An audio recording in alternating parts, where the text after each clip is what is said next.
Tunachangamka kama hivyo kipindi chetu cha Tumburi Jasho kupitia tu ya basi.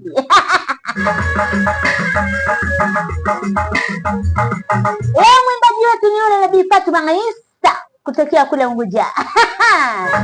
Lakini mimi nipo Unguja pia nakula raha za marashi maudi. Yasmin.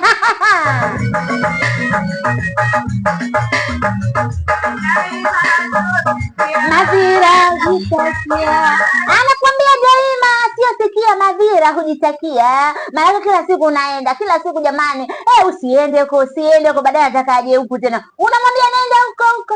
Radi huko sije kunitoa roho mwana wenzako wewe.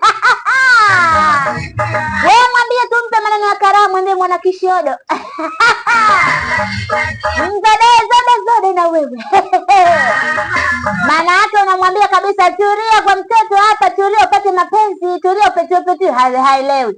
Mimi naenda kule najua sana, nenda.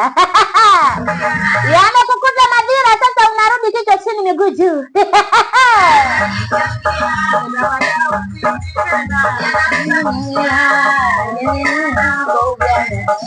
Anakuambia nenda wala usirudi tena, ni anakusafishia.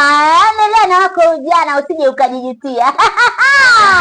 Jamani, kuna watu wanaimba sio kuiba tu. Sio kuimba, wanaimba wanapangilia mashairi mazuri. Lakini Rukaya Yabo ndo mchambuzi wenu na kipindi chetu. Kumbuka kina dakika 2 tu, na kama kuna mtu mapenzi yanamsumbua sana. Mimi napenda tukuambia bye bye. Tunasebeneka hivyo. Sasikia